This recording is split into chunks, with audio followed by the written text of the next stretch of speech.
चंडीगढ़ में आज एक ही समय पर एक साथ दो बड़ी पार्टियों की विधायक दल की बैठक शुरू हुई।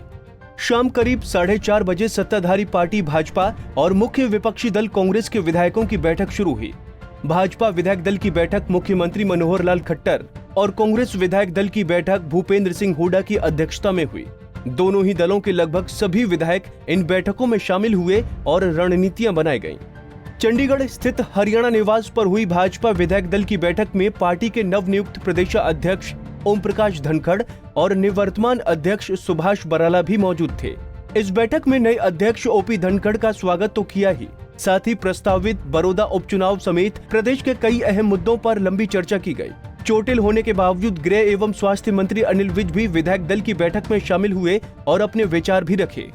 करीब 1.5 घंटे तक चली इस बैठक के बाद मुख्यमंत्री मनोहर लाल और भाजपा के नवनियुक्त प्रदेश अध्यक्ष ओम प्रकाश धनखड़ ने मीडिया से बात की। भारतीय जनता पार्टी हरियाणा प्रदेश के हमारे नए प्रदेश अध्यक्ष श्री ओम प्रकाश जी धनखड़, इन्होंने पदभार संभाला है। विधिवत 23 तारीख को पार्टी का पदभार रोहतक जाकर के संभालेंगे, लेकिन आज विधायक दल की ओर से हमने मिलकर के इनका स्वागत किया है, इनको बधाई दी है, इनको शुभकामना दी है।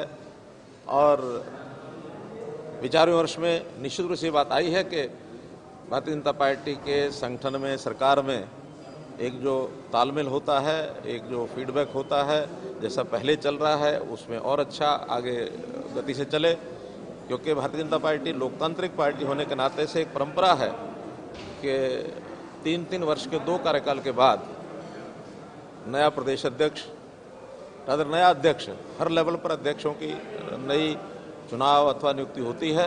तो उसी क्रम में भारतीय जनता पार्टी हरियाणा प्रदेश के 12वें अध्यक्ष के नाते श्री ओम प्रकाश जी धनखड़ ने कार्यभार संभाला है। तो इनको बहुत बहुत शुभकामना, बधाई देते हुए, और सरकार का काम भी सुचारू रूप से जैसा चल रहा है, पार्टी का काम भी सुचारू रूप से चलेगा। पार्टी को और नीचे बूथ लेवल तक बढ़ाने की जो बात है वो आपके नेतृत्व में होगी। पन्ना प्रमुखों तक भी हमारी सारी योजनाएं आगे बढ़ रही हैं, फिर भी जहां कोई कमी है उसको पूरा करेंगे और सरकार के सहयोग के लिए फीडबैक हमको लगातार मिलता रहेगा। पार्टी के नाते से जितने भी ऐसे कार्यक्रम आते हैं सभी अपने आप में चुनौती होते हैं। अब निकट भविष्य में बड़ौदा का उपचुनाव आ रहा है, पंचायतों का चुनाव है, नगर पालिका, नगर निगम का चुनाव है। पिछले 6 वर्ष में भी लगातार हमने 2 लोकसभा के चुनाव, 2 विधानसभा के चुनाव, पंचायतों के चुनाव और जींद का बाई इलेक्शन, नगर निगमों के चुनाव, कितने चुनाव आए हैं। भारतीय जनता पार्टी दिन प्रतिदिन उत्तरोत्तर अपनी परफॉर्मेंस को अच्छा करती जा रही है, बढ़ाती जा रही है। और आज आपने देखा है कि हरियाणा में भारतीय जनता पार्टी सब पार्टियों से बड़ा दल है। देश में भारतीय जनता पार्टी का काम सब पार्टियों से बड़ा है, और न केवल देश में, प्रदेश में, बल्कि मैं कह सकता हूं कि लोकतांत्रिक इस व्यवस्था में भारतीय जनता पार्टी विश्व की सबसे बड़ी लोकतांत्रिक पार्टी बन गई है। इसको हम सब मिलकर के आगे बढ़ेंगे। तो मैं माननीय मुख्यमंत्री जी का और विधायक दल का आभार व्यक्त करता हूं, मुझे यहाँ इस कार्यक्रम में आमंत्रित कर जो अभिनंदन किया है उसके लिए मैं कृतज्ञ हूँ। 2 बातें मैं ज़रूर कहना चाहता हूँ कि जो अपॉर्चुनिटी मुख्यमंत्री जी ने किसानों को सीधे अपना माल बेचने की दी है, ये बहुत बड़ी बात है। मैं हुड्डा साहब से पूछना चाहता हूँ, क्या ट्रैक्टर में ट्रॉली में रख के किसान अपना प्याज सड़क के किनारे नहीं बेचें? क्या अपने टमाटर नहीं बेचें? क्या अपनी सब्जियाँ नहीं बेचें? क्या उनको वो खिलाफ हैं? अगर मेरे खेत में रिलायंस फ्रेश वाला, बिग बास्केट वाला, बिग बाज़ार वाला कहता है कि आपकी सारी गाजर मैं ले लूँगा, आपके सारे अमरूद मैं ले लूँगा, सारे टमाटर मैं ले लूँगा, तो क्या वो नहीं उनको दें? वो गुमराह करने का प्रयास नहीं करें। ये एक अवसर दिया है किसान को डायरेक्ट मार्केटिंग का, और एफपीओज को डायरेक्ट मार्केटिंग का, किसान को डायरेक्ट मार्केटिंग का।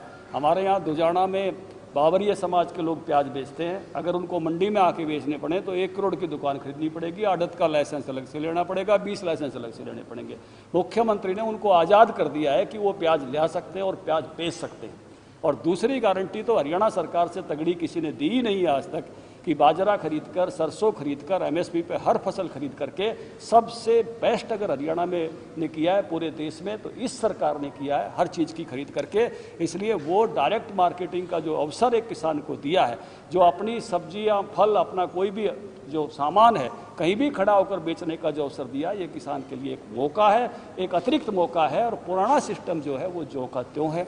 जो आप बड़ौदा की चुनौती कह रहे हो, मैं कहूँगा कृष्ण हुड्डा कांग्रेस के थे, हुड्डा साहब के थे, चुनौती कांग्रेस के लिए है, अवसर बीजेपी के लिए है। उधर इसी दौरान मुख्य विपक्षी दल कांग्रेस की बैठक भी घंटों तक जारी रही। चंडीगढ़ सेक्टर 7 में स्थित पूर्व मुख्यमंत्री एवं नेता प्रतिपक्ष भूपेंद्र सिंह हुड्डा के निवास स्थान पर हुई कांग्रेस विधायक दल की बैठक में बड़ौदा उपचुनाव के साथ साथ किसानों और पीटीआई टीचरों के मुद्दों पर सरकार को घेरने की रणनीति बनाई गई।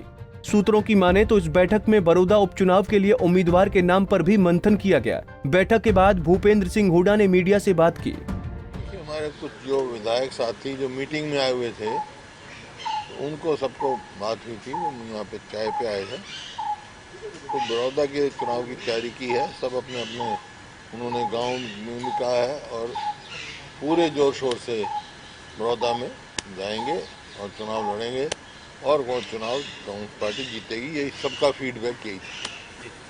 विधायकों की कोई ड्यूटी लगाने की जो बात हो रही थी, वो क्या लगाई है? अभी लगाई है, वो जाएंगे, अलग अलग गांव में भी जाएंगे, देख के भी आएंगे और सारा सब हिसाब से हर घर को अप्रोच करने की।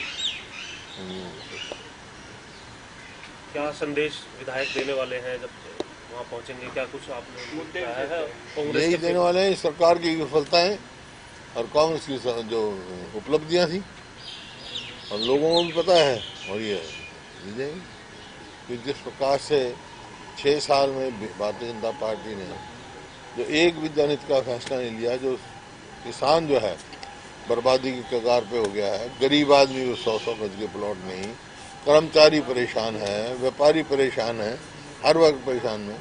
जो प्रदेश जो है प्रति व्यक्ति आय, प्रति व्यक्ति निवेश में नंबर 1 था, वो आज अपराध में और बेरोजगारी में नंबर 1 पर हुआ। सब इनकी विफल जो नीतियां हैं उसकी वजह से ऐसी हरियाणा में स्थिति बनी हुई है और लोग परेशान हैं। कानून व्यवस्था के आप देख रहे हैं। दोनों ही राजनीतिक दलों की बैठक से एक बात तो साफ जाहिर होती है कि बड़ौदा का उपचुनाव दोनों ही पार्टियां हल्के में नहीं लेना चाहती। एक तरफ जहां भाजपा बड़ौदा में पहली जीत के साथ कमल खिलाने के लिए सपने देख रही है, तो वहीं दूसरी तरफ कांग्रेस को चिंता अपना गढ़ बचाने की है।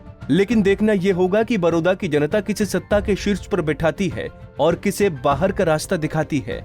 चंडीगढ़ से चंद्रशेखर धरनी के साथ bureau report, Punjab Kesari TV.